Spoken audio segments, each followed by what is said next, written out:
to be aware of them as well.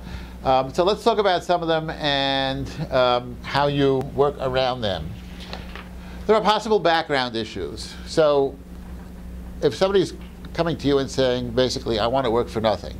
So either they're very altruistic or maybe just nobody will hire them.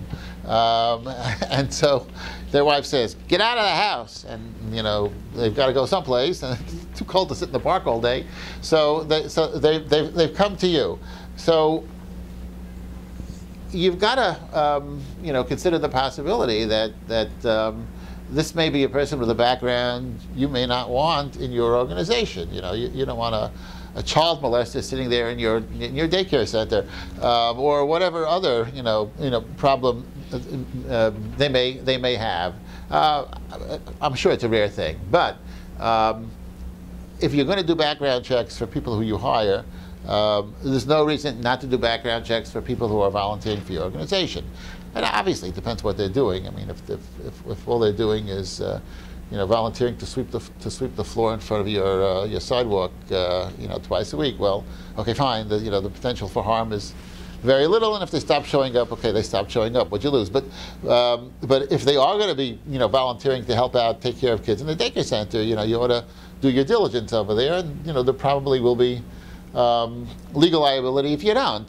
Just as there's legal liability if you hire an employee and you haven't checked him or her out to the extent that you should have, and then something bad happens. Same thing is true about a volunteer. You bring them in, you expose them to your clientele and to your employees, and you've got to take the appropriate steps to make sure you're not making a mistake. If they're older, they may be burnt out. A lot of people who are retired are looking for something to do, but they really are burnt out. Now, that just means they just can't muster the enthusiasm that you would want. Now, since they're older, they could probably put on a good show if they come in and say, hey, I've always wanted to, whatever. But when push comes to shove, they come in, they sit down, and they may push papers around and do some stuff. But if somebody's sitting there doing stuff and is really just totally not enthusiastic about it at all, that kind of thing ripples throughout your organization, and other people begin to get the attitude also. And it's very important that we spoke about it last time to have a spirit in your organization, an air of we're working together, we're enthusiastic, we're all dedicated to a cause. Of course, we're getting paid too, but we're doing this because we like doing it.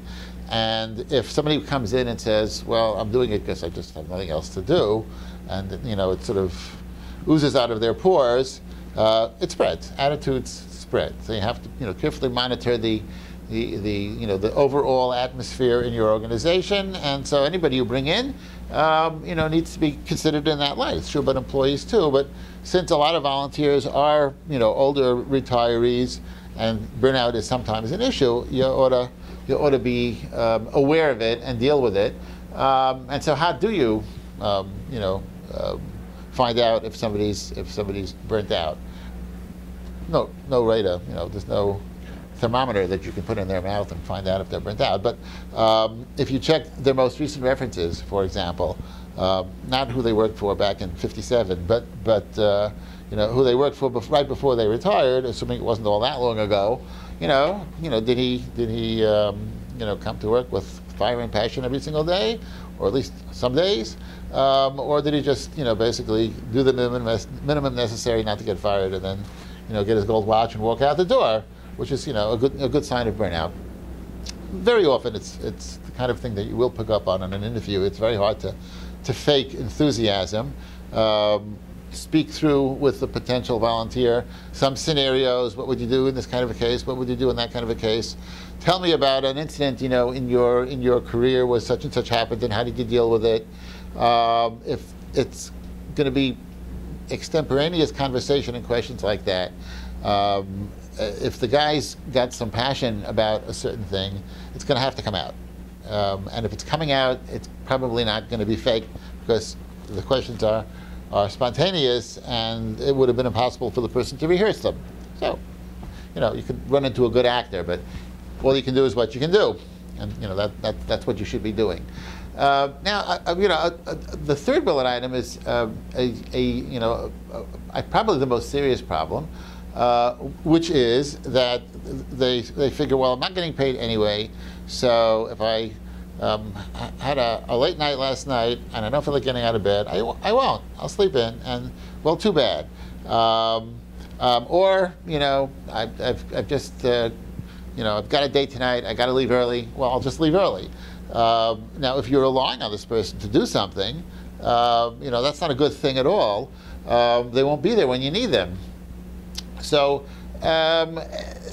reliability is an important thing over here. Most employees, aside from their own innate reliability or lack thereof, have the motivation that if they stop doing what they're supposed to be doing, you'll call them in and say, you're fired.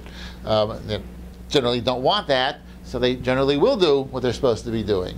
So you want to check for responsibility. I mean, plain and simple. If somebody undertakes a commitment, money aside, it's a commitment they've undertaken, and they have to live up to it. So does a person live up to his commitments or not?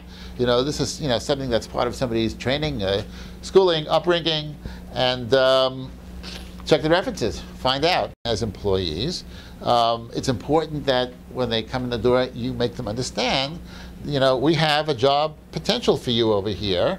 If you work out as a volunteer and we find that you are reliable, we might hire you. And therefore, so they've got that additional motivation. Well, okay, I'm not getting paid now, but if I don't show up to work today because I'm tired, they're not gonna think too much of my reliability. And when the time comes to make a decision to hire somebody, I won't be on the list, or I won't be towards the top of the list. And that's very similar to the last bullet item over there: potential lack of commitment. They simply won't have the discipline to stick with the organization for an extended period of time. And you should find out from somebody, you're volunteering, that's fine, we want to use your services. What are we talking about here? You're talking about to the end of the semester, 3 months? Okay, fine, we may have things that you can do for 3 months. We're talking about, throughout your college career, that's 4 years. Well, we can use you for, maybe a higher level of thing if you intend to be here now for, a more extended period of time. There's a training issue involved, or an experience issue involved. And so you want to find out beforehand, are they making some kind of a commitment to you, or are they not making some kind of a commitment to you? So those are some of the disadvantages of volunteers, and I think it's common sense and pre-planning are the two most important elements to assure that, to the extent possible, you work around them. So just to go over, how do you make sure that if you're using volunteers, you're avoiding the pitfalls and getting the maximum benefit? Background check as you would a new employee, and as we said, there may be legal implications if you don't. Check the references, personal references, school references, member of clergy if they belong to a church or a synagogue, guidance counselor, you name it. Just make sure that there are some and that they are real. Make your expectations clear up front. Yes, you are a volunteer, but we do want you here. When you say you're going to be here, there will be a job for you at the end of the road, or there won't be a job for you at the end of the road, so there are no misunderstandings later. With respect to judicious homework, you can reap the benefits of using volunteers while minimizing the downside risk. Just a curiosity, how many people in this room were volunteers in an organization like a nonprofit before you started off? Okay, right. I mean, that's pretty much what I expected. I mean, and the nice thing is not everybody who volunteers at a nonprofit ends up working at a nonprofit, but a lot of people do. And I think some of the best employees and some of the best people who have started and run their own nonprofits learn the ropes by being volunteers at other nonprofits. It's definitely a very good thing. Okay, any questions? Which of you have organizations that currently use volunteers? How come you don't? You're the only one. We have interns, journalistic interns, but not volunteers, straight up altruistic, which is not part of our culture. No, I mean, we said earlier, interns are pretty much the functional equivalent of volunteers. Okay. Yeah. I just want to add another thing, get to put it on their resumes for college that Right. they volunteered and put so many community hours in. Right. Depending on what your organization does. If you're looking Yeah. for tutors, high school seniors are good. If you're looking for people just to help out in the office, high school Yeah. seniors are good. Okay, so let's talk about the different. We're moving from volunteer to paid employee. I'm going to try to open the window a little. We have this problem all the time because it gets very stuffy in here. It's also noisy outside. A little bit of a trade-off. If anybody gets cold or can't hear, please let me know.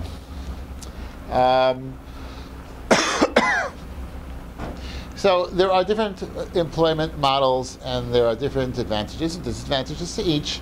And as with volunteers, you have to understand what all the implications are, how to work around them, how to make the best decision for the right mix, the right combination for your particular organization. There's no one answer that fits all, but the general guidelines are the same.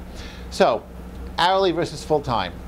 Now, I should have really made it a little bit more clear on the slide. I don't really mean hourly versus full-time. I mean hourly versus set time.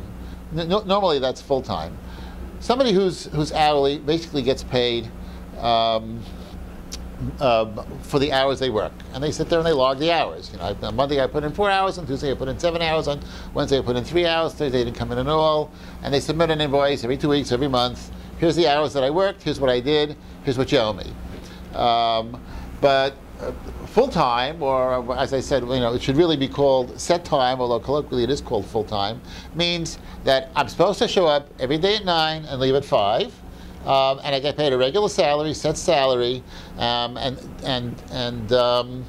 I don't have to, count my hours because it's presumed I'm putting in the hours that that I'm supposed to be putting in. Now, it's called full-time because generally it is 9 to 5, but nowadays with people having flexible schedules, people combining family obligations, childcare with work, so it could be 9 to 3, it could be 2 to 7, doesn't really matter. But the distinction I'm trying to make over here is between I work the hours that you need me for, or the hours that I have available, versus I work a set number of hours. Okay, and that's the dichotomy, advantages and disadvantages to each. Home-based versus office-based, which is pretty obvious. I work from home, or I come in every day and I work from the office, or I have some kind of arrangement that enables me to juggle and balance both. Again, advantages and disadvantages each way. Using seasonal workers, let's say you have a program that gainfully occupies the time of high school students in the summer months when they're off from school, if they're not in summer school. Come May, June, or April, May, June, there's usually this huge influx, the registration process, everybody's signing up and filling out forms, and you've got to walk people through the forms. Now, fine, so you're busy, 2-3 months of the year. You're not going to hire staff that's going to sit there twiddling their thumbs for the other 9 months of the year. So that's a seasonal worker.